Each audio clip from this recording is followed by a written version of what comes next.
আসসালামু আলাইকুম প্রিয় বন্ধুরা, আশা করি ভালো আছেন। আজ আমি একটি ব্যতিক্রমী একটি বিষয় নিয়ে আপনাদের সামনে আসছি। দুটি কথা বলবো। বিষয়টা হলো, আমাদের দেশ তো কৃষি প্রধান দেশ। আমাদের আবহাওয়া, আমাদের মাটি উর্বর, আবহাওয়া উপযোগ্য। আমরা যাহা ফলাই সবই আমাদের দেশে ফলে। দানাদার ফসলই বলেন, আর ফল ফক্করই বলেন, শাক সবজি তরি তরকারি বলেন, সবই আমাদের দেশে ফলাইলে যথেষ্ট ফলে। কিন্তু এত জমি থাকার পরেও জমিগুলো কালি পড়ে থাকে, অনেকে করেন না। বিশেষ করে রবি শস্যের কথাই আমি বলছি, আনাজ তরকারি সবজির কথাই বলছি। কৃষকে ফলায় না, তার একটি বড় কারণ হলো যে মৌসুমে ফসলের আমদানি বেশি হয়, যে কারণে কৃষকরা তার ন্যায্য মূল্য পায় না। এইবার আমি লক্ষ্য করে দেখেছি, যে একটা ভিডিওতে আমি দেখেছি, কোনো কোনো অঞ্চলে ফুলকপি বা পাতাকপি এত মূল্য কম, কৃষকরা অসহায় হয়ে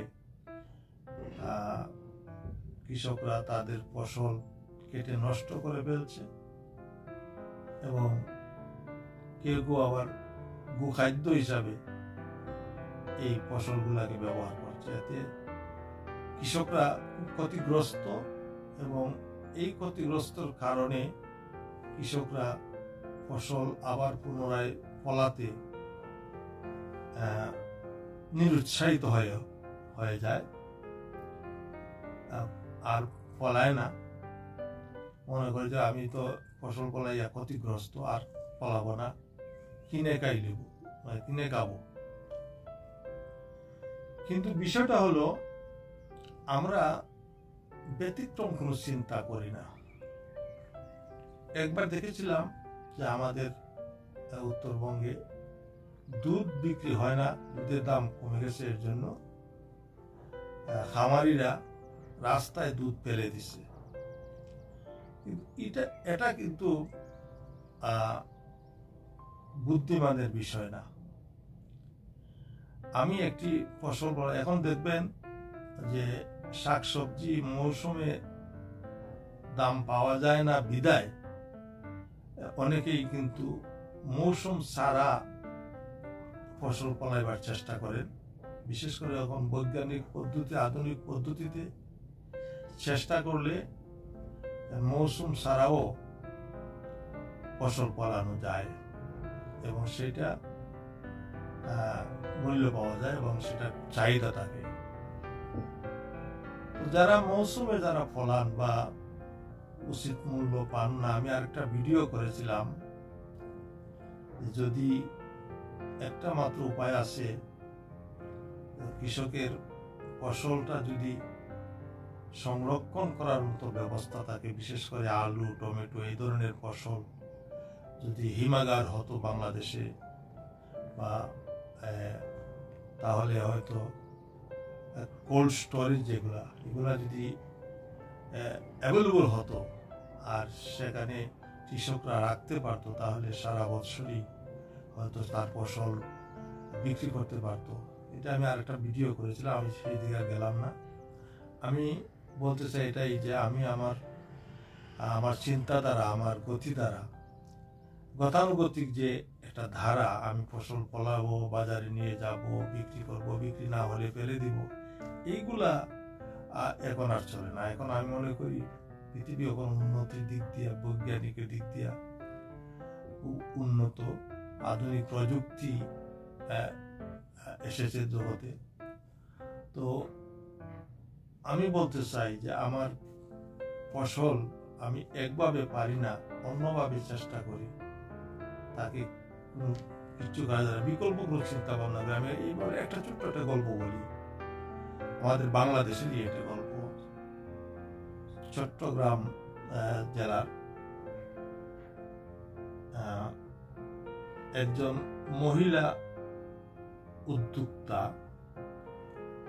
মহিলার নাম হলো জেসমিন। উনার স্বামী বিদেশ থাকতেন। উনি তার গরগোছালি কাজের পাকে পাকে অন্য কিছু করার জন্য মানুষকে নিয়ে 2টি গরু তিনি খরিদ করেছিলেন এবং এই গরগোছালির পাকে পাকে 2টি গরু তিনি লালন পালন করছেন। লালন পালন করার পর 6 মাস পর তিনি এই 2টো গরু বিক্রি করে দিয়েছেন। বিক্রি করার পরে ওনার 50,000 টাকা লাভ হয়েছে।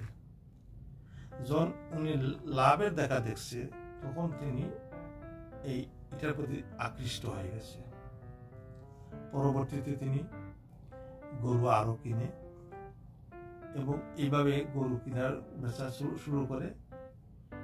এক পর্যায়ে আমি সংক্ষিপ্তভাবে বলি, উনি বর্তমানে নিজের বাড়িঘর পাক্কা করে করছে এবং গরুর ঘাস ফলানোর জন্য কয়েকখানি জমি উনি কিনছে, কয়েক লক্ষ টাকার জায়গা জমি উনি কিনছে, গরুর ঘাস ফলাবে এবং ঘাস ফলিয়ে তার গরুকে খাওয়ায়।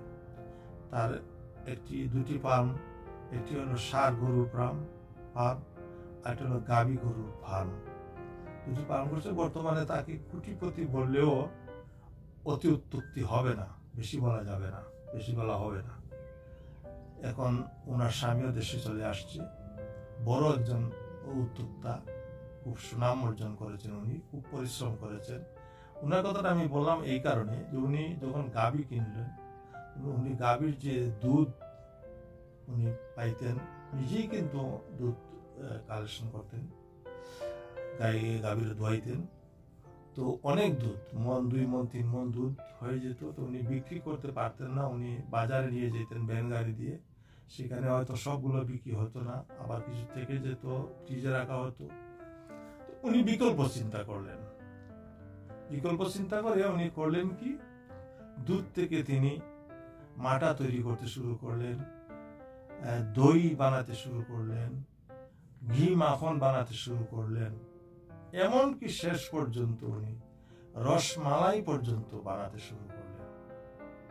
পরে কি হইল, উনি দুধেরও কাস্টমার পেল, তারপরে এই দইয়ের কাস্টমার পেয়েছে, উনি মাটার কাস্টমার পেয়েছে, মাখন ঘির কাস্টমার পেয়েছে, শেষ পর্যন্ত রসমালাইয়ের কাস্টমার পেয়েছে। অনেক কাস্টমার ওনার প্রতি ঝুঁকে গেছে। এখন তার আর কোনো সমস্যা নেই। এক নামে উনাকে মানুষ জানে এবং চিনে এবং উনার যে দুধ, বিশুদ্ধ দুধ, একদম খাঁটি দুধ, খাঁটি মাটা, খাঁটি দই, খাঁটি ঘি বা খাঁটি রসমালাই পাইতে হলে উনার এখানে মানুষ যায় এবং বাজার থেকে উনার জিনিস একটু দাম বেশি, তারপরও মানুষ সেখানে বীজ জমেছে। ফলে কি হয়েছে, এই যে ব্যতিক্রমী চিন্তা করছে বা অল্টারনেটিভ আরেকটি চিন্তা করছে যে আমি দুধ বিক্রি করতে পারছি না, দুধ দিয়ে আমি অন্য কিছু করলাম। তো এইরকম মন মানসিকতা নিয়ে যদি কৃষকরাও এগিয়ে যান, যে তার ফসল বিকল্প চিন্তা করেন, তাহলে লাভবান হওয়া যায়। আমি এই ব্যাপারে 2টি জিনিস বা 3টি জিনিস আমি আপনাদেরকে দেখাতে চাই।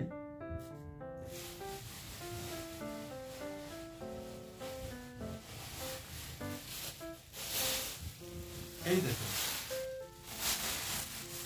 একটা ফুলকপি, এই ফুলকপিটা পলিথিন দিয়ে এমন ভাবে প্যাকেট করা হয়েছে যে এই ফুলকপি বেশ কয়েকদিন থাকবে, নষ্ট হবে না।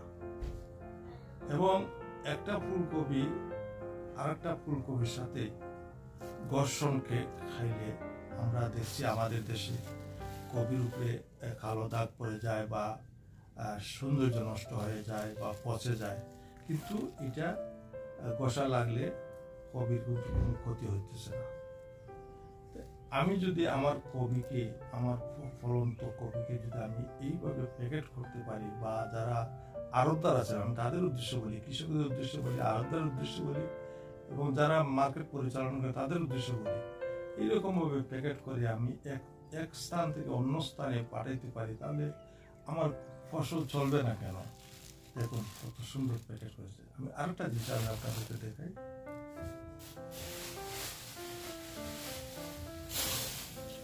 এই দেখুন, এটি কি বলুন, বলতে পারবেন? এটি একটি জাম্বুরা।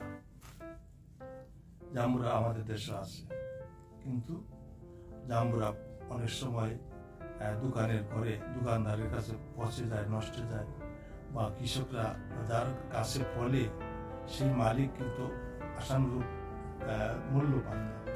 দেখুন তো, এই জাম্বুরাটাকে দুটো প্যাকেট করা হয়েছে, ডাবল প্যাকেট। প্রথমে পলিথিন দিয়ে প্যাকেট করা হয়েছে, তারপরে একটা নেট দিয়ে আবার এটাকে প্যাকেট করা হয়েছে, যে কারণে এই জাম্বুরাটা কোনো ঘর্ষণ খাইলে দাগ পড়ে না, কোনো সমস্যা হয় না। আর পলিথিনের প্যাকেট দেওয়াতে এটা যদি থাকতে ছিল তো 5 দিন, এটা থাকবে 15 দিন, কোনো নষ্ট হবে না, নষ্ট হওয়ার সম্ভাবনা কম।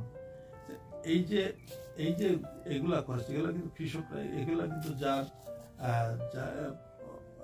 যারা বিক্রি করে তারাই কিন্তু এগুলো প্রসেস করেছে। প্রসেস করার কারণে দোকানে কয়েকদিন থাকলেও এগুলা নষ্ট হয় না। আমি আরেকটা জিনিস আপনাদেরকে দেখাই।